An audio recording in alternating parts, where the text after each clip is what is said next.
नमस्कार दोस्तों, मैं वंदना आपका स्वागत करती हूँ अपने चैनल पर। आज हम लोग बात करने वाले हैं एक ऐसी बेल की जो सिर्फ सुंदर ही नहीं है बल्कि शुभ और औषधीय गुणों से भरपूर है। अपराजिता फूल की बेल, इसको हम कटिंग से कैसे लगा सकते हैं, अपने गमले में नई बेल को तैयार कर सकते हैं। आज मैं आपको बताऊंगी कि कौन से टेम्परेचर पर आप लगाइए और इसमें किन किन बातों का ध्यान रखिए जिससे आपकी बेल पर बहुत सारे फूल खिलें।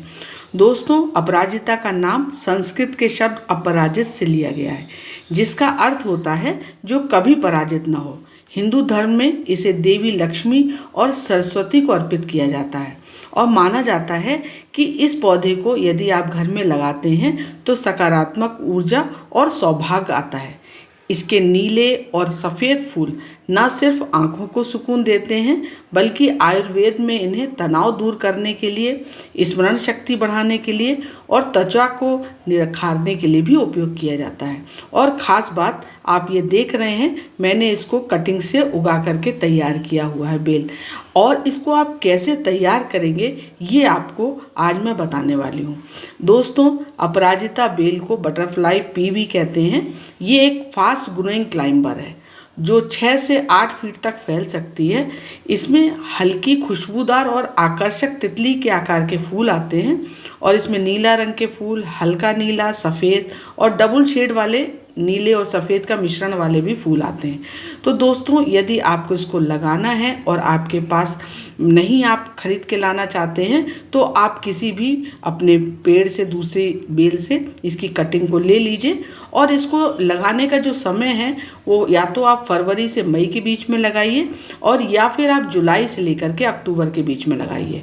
इस समय तापमान 25 डिग्री से 35 डिग्री सेल्सियस के बीच होता है, जो कि आपके अपराजिता की जड़ों को बनने के लिए परफेक्ट टाइम है। सर्दियों में भी आप लगा सकते हैं, लेकिन तब इसके लिए आपको ग्रीन हाउस जैसा माहौल देना पड़ेगा। तो इसलिए बहुत ठंड में लगाने से हम लोग इसे बचते हैं, और बहुत ठंड में लगाने से फफूंद लगने का भी, सड़ने की भी संभावना रहती है। तो इसको आप इसी मौसम में लगाइए। कटिंग हमेशा हेल्दी लीजिए, ग्रीन लीजिए और लचीली शाखा से लीजिए। सूखी या पुरानी टहनी से रूटिंग नहीं होती है। अब आप देख रहे हैं कि आपको इस तरीके से कटिंग को ले करके कोई भी रूटिंग हार्मोन लगा देना है जो आपके पास उपलब्ध है।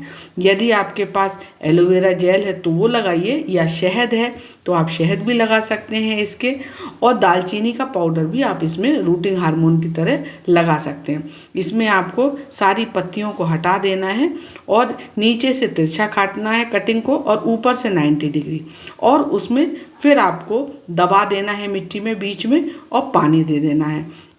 दोस्तों, ये जो मिट्टी है आपकी, इसमें 40% गार्डन सॉइल रखिएगा, 30% आप इसमें नदी की रेत होनी चाहिए, वर्मी कंपोस्ट 30% होना चाहिए। और जब इस मिश्रण से आप तैयार करते हैं तो आप देख रहे हैं ये अपडेट है कि इसमें सुंदर सुंदर पत्तियां जो हैं वो बहुत नाजुक पत्तियां इसमें निकल आई हैं, और ये हमारी जो बेल है वो लगने के लिए तैयार है। कम से कम 15-20 दिन में आपको इस तरीके का पत्तियां निकली हुई दिखाई दे जाएंगी। तो आप इसको अपने किसी और दूसरे बड़े गमले में भी ट्रांसफ़र कर सकते हैं। गमले में जिसमें आप ट्रांसफ़र करेंगे तो उसमें आपको नीचे जो है ड्रेनेज होल अच्छा रखना है, क्योंकि जो है यदि ड्रेनेज होल अच्छा रहेगा तभी पानी निकल पाएगा। और ये ध्यान रखना है कि जब आप कटिंग लगा रहे थे उस समय 2 इंच गहराई तक ज़रूर लगाइएगा, ताकि वो आपकी अच्छे से रूट बनेगी उसमें।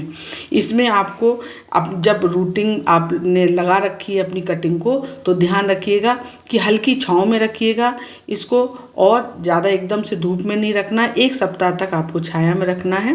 रोज़ उसमें हल्का स्प्रे करिएगा पानी का, और 15-20 दिन बाद जब आपकी दिख जाएगी आपको पत्तियां, उसके बाद तो फिर आप तैयार है, आप इसको लगा सकते हैं कहीं पर भी। अपराजिता में ज़्यादा फूल लेने के लिए आप इसमें नीम खली डालिए और फास्फोरस युक्त खाद डालिए, आपको बहुत अच्छी फ्लावरिंग मिलेगी।